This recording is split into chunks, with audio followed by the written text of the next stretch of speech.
Segundo contertulio, Jacobo Grinberg, psicofisiólogo mexicano de renombre internacional, experto en técnicas de meditación y misticismo, autor de 36 libros, profesor de psicofisiología en la Universidad Nacional Autónoma de México y director en ese país del Instituto Nacional para el Estudio de la Conciencia. Doctor Grinberg, tú has elaborado la teoría sintérgica, que se apoya en la concepción chamánica de la existencia, valga la expresión. Has dicho la concepción chamánica de la existencia. Y sí quiero aclarar un poco qué es esto de chamánica o qué son los chamanes. Son los sabios indígenas de muchos lugares del mundo. Nosotros hemos estudiado a estos sabios en México. Y una de las linajes de estas gentes se encuentra en el estado de Sonora, los yaquis de Sonora. Y ellos tienen... Los de Carlos Castaneda. Ah, sí. Y ellos tienen una concepción acerca de cómo se crea la percepción. Se interesan fundamentalmente en explicar o en tratar de explicar cómo aparecen las imágenes, cómo aparecen los sonidos, cómo aparecen los diferentes niveles de la realidad. Entonces, en este sentido, la teoría sintérgica tiene relación con esta concepción chamánica, pero no surge de ella, está relacionada. Porque esta teoría también es un intento teórico para tratar de explicar cómo se crea la percepción.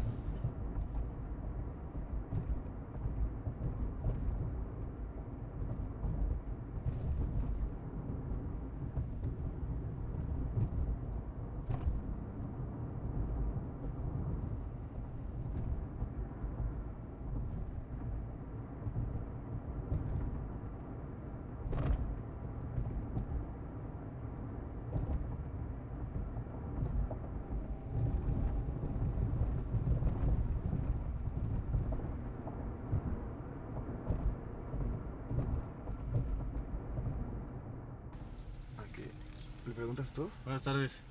Oye, ¿tú de casualidad sabes dónde era la casa de don Lucio? Allí, donde vienen esas señoras. ¿Allá arriba? Ajá, ahí donde vienen los niños.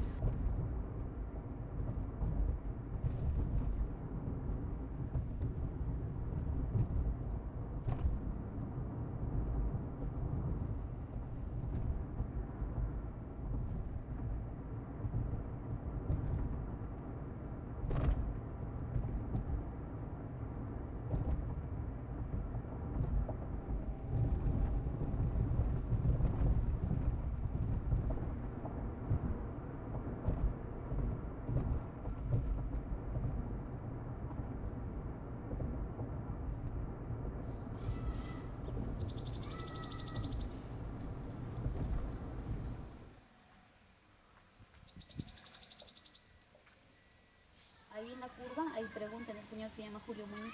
Julio Muñiz, ¿el qué hacía? Él también trabajaba con los granjeros. A trabajar con los Ajá. granjeros. Julio A ver, Muñiz. Sí, ahí ellos que les puedan dar Él razón. todavía lo podemos encontrar ahí. Y luego en la primera esquina agarran a la derecha.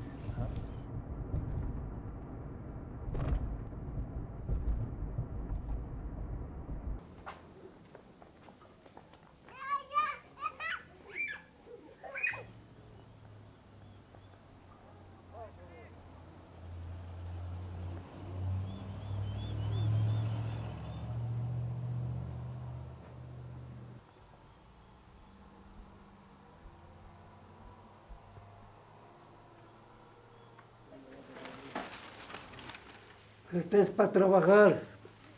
Está bendecida, no está así simple. Estos angelitos me ayudan. Para cualquier cosa que venga el tiempo medio, porque el tiempo a veces viene muy feo. Estos lo pone uno a lo derecho. Aquí les para uno. Señores, de Guerrero, la volcana o el volcán, no echen el agua tan feo, les pone la cruz así, las dos manos, que no nos echen tanta agua. Pasamos a poner aquí la mesa y luego nos vamos para el Tesoyo en Floral. Él trabaja también. Sí, él también trabaja porque don Lucio le dijo que él traía un don, por él aprendió Y ya por la segunda vez ya fue que el señor de San Pedro Nechapa murió y ya fue cuando don Lucio lo empezó a jalar. Ajá, y ya de hecho pues ya trabajaron juntos entre don Lucio y mi papá.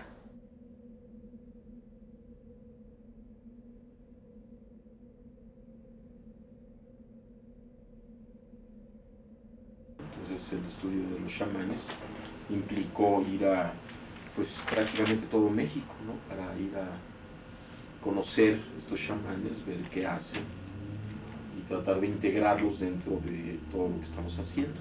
Integrarlos en el sentido de que ellos son las gentes que manifiestan ciertas funciones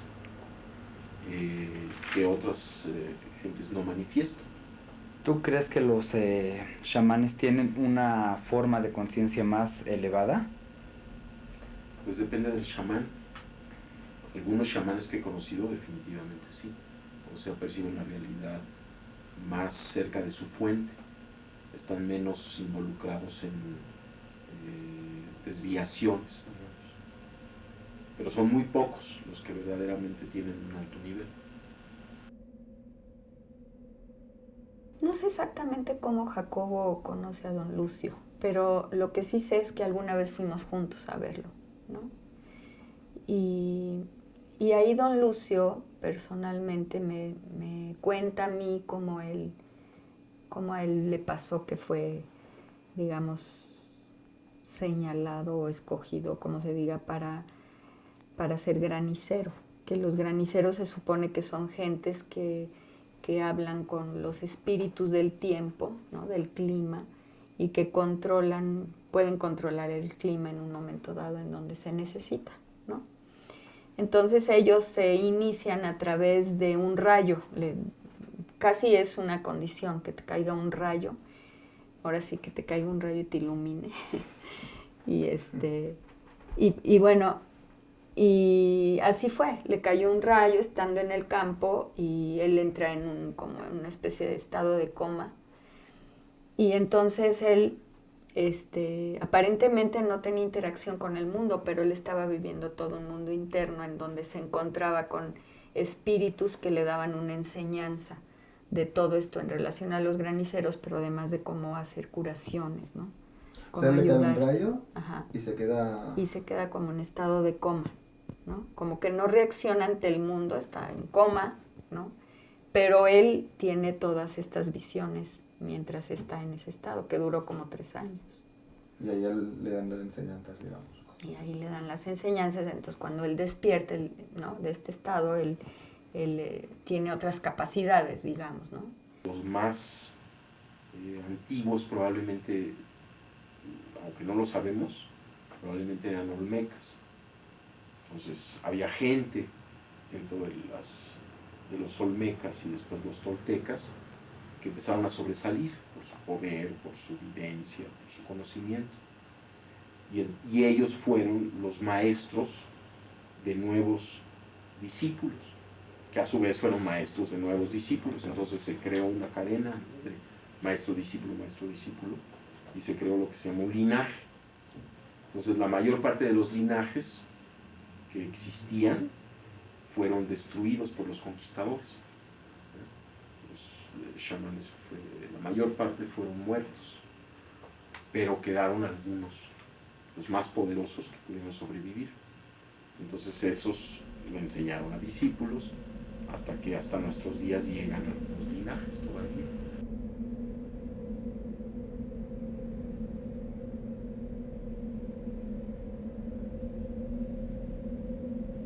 Los olmecas es la primera cultura que hubo en México y en las esculturas olmecas, por ejemplo, se ven ya personajes meditando.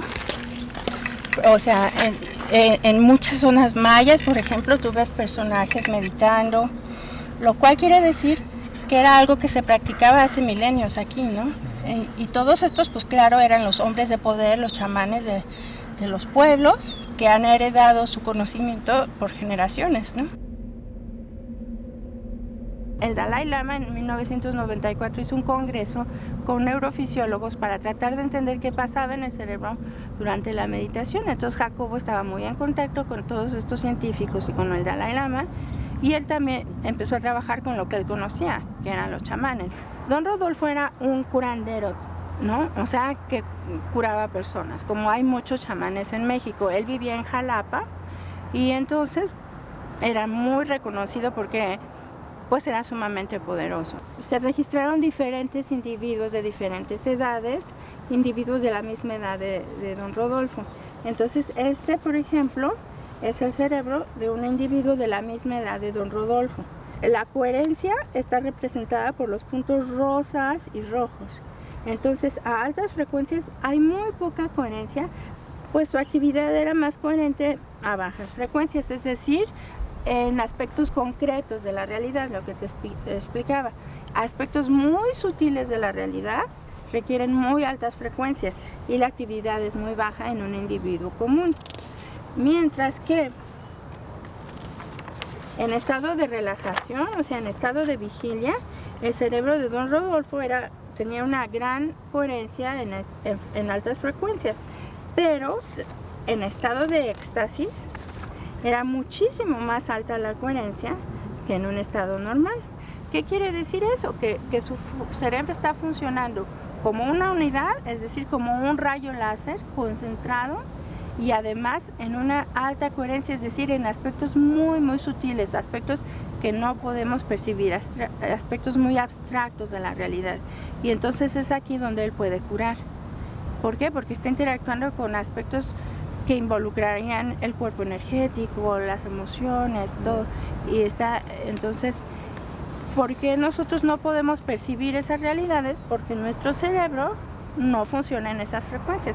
Si nuestro cerebro funcionara en estas frecuencias, podríamos percibir otros aspectos de la realidad que normalmente no percibimos. Y esto es lo que hacen los chamanes. Bueno, en el caso particular que yo trabajé con don Rodolfo, es lo que hacía don Rodolfo.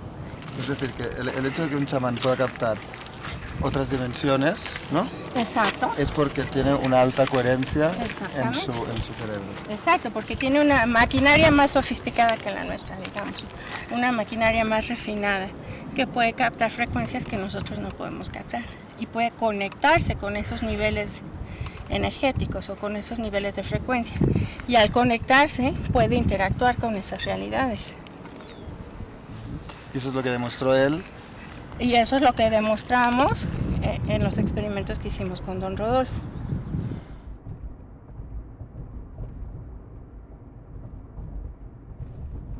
Un científico que aprovecha su experiencia con los chamanes, con los gurús, con los rabinos, para su estudio de la conciencia, para su estudio de la construcción de la realidad, que está marcado desde su primer libro, La experiencia interna. En ese sentido, Jacobo siempre regresa al laboratorio. ¿Siempre regresa? Siempre regresa al laboratorio. Pero Jacobo es un científico evidentemente no clásico. Mira, un día don Lucio me dijo que él estaba enfermo, no sé, no me acuerdo que fue por un accidente o si había tomado demasiado o no sé qué, pero estaba en coma para un largo tiempo. Y me dijo que en ese tiempo él estaba aprendiendo lo que se tenía que aprender, por eso se tenía que estar en coma para poder terminar su vida con esas obras de curaciones y fue por su habilidad de ver más adentro de uno. Dijo, no sabes cuántas almas hay. Fuimos un día, mi hija y yo y Jacobo fuimos a ver a don Lucio y él nos estaba explicando de lo que quiere decir las diferentes cosas en la naturaleza. Por ejemplo, decía, por ejemplo, un rayo vertical, y cuando él decía eso, pasaba un rayo. Y luego hablaba de qué quiere decir un rayo horizontal, y pasaba un rayo horizontal. Y la de como sábana, apareció un rayo de sábana y él explicaba eso. Y luego, bueno, mil cosas, detalles así. Y cuando regresábamos a la casa y un amigo vino a visitarnos, Shana estaba explicando, Shana es mi hija, estaba explicando qué pasó con él. Y ella decía, es que, mira, cuando él hacía así, apareció un rayo. Pero entonces cuando ella lo hacía, también. No. Sí. Jacobo es sobre todo un científico. Jacobo es un científico que aprovecha su experiencia con los chamanes, con los gurús, con los rabinos, para su estudio de la conciencia, para su estudio de la construcción de la realidad. Las ideas de Jacobo Grinberg van de la mano tanto de su estudio científico, ¿verdad?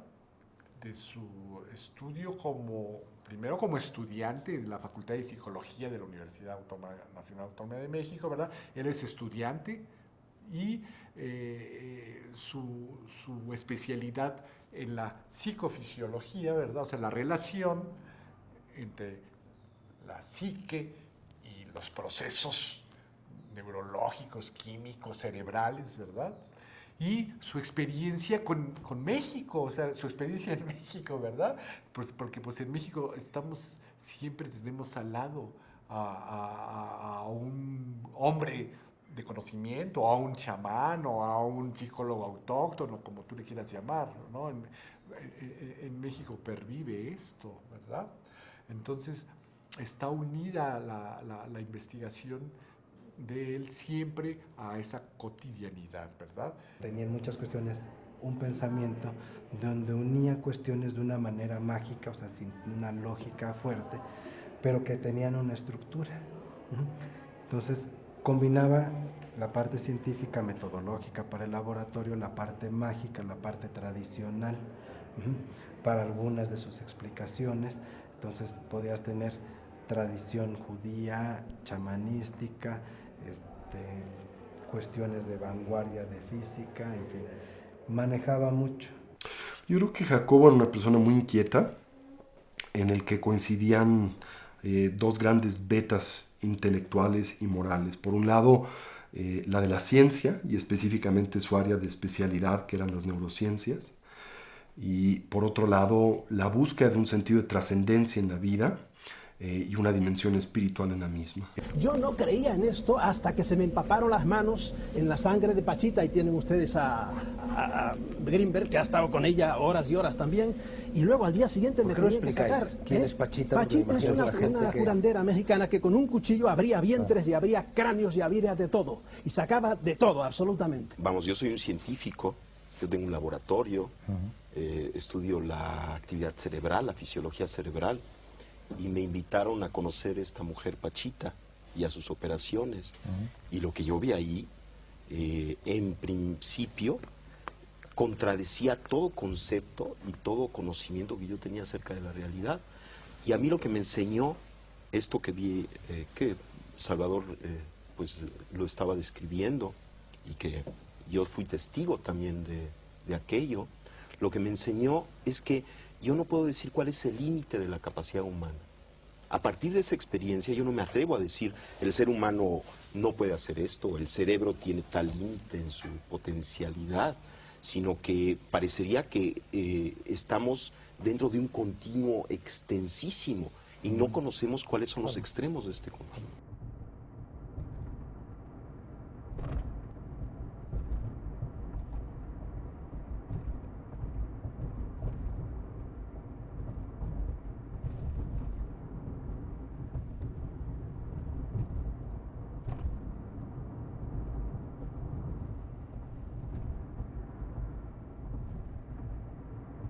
La parte extraordinaria de Pachita, porque sí es extraordinaria, es que ella tenía la facultad de operar el cuerpo humano, de intervenirlo, abriéndolo, metiendo manos y un cuchillo de monte dentro del cuerpo humano para reparar cosas, incluso sacar y meter órganos, y después cerrarlo pasando la mano. Entonces, bueno, si ustedes están escuchando esto por vez primera, 30 años después, lo que se puede pensar este pobre señor Ramón Mancilla, pues estaba desesperado. Y él, pues en su mente compró la idea que le estaban dando. Nosotros estuvimos metidos en esa casa como 2 años. O sea, la niña, todo esto pasó cuando a los 6, 7 meses, y ella murió de 2 años y medio. Entonces, casi los 2 años, porque no se completaron 2 años, Debo decir que Pachita murió primero que mi hija. Mi hija murió Pachita y a los 2 meses o algo así murió mi hija. La señora se apiadó, hicimos química, dilo como quieras, pero empezó una relación muy fuerte con ella. Ella me acuerdo que me tomó la mano, cuando operó a la niña me tomó la mano y me dijo, tú eres Tomás, o sea, no crees. Y me metió la mano en el abdomen de mi hija. Bueno, yo sentí los órganos y sangre, ¿no? Pachita, algo él hizo al cuerpo de mi hija, no supe qué, y no precisamente por las velas, aunque yo hubiera visto, no hubiera entendido nada. Y le pasa la mano y le cierra la herida a la niña. Yo recuerdo que cuando llegamos a la casa, o sea, ya reposamos un rato ahí, nos fuimos a la casa y habremos llegado 2 horas después. La niña tenía una cicatricita muy tenue en el pecho. No era en la espalda, era en la columna. Muy tenue. 2 horas después, la niña no tenía nada, ninguna marca en la piel, absolutamente nada. Bueno,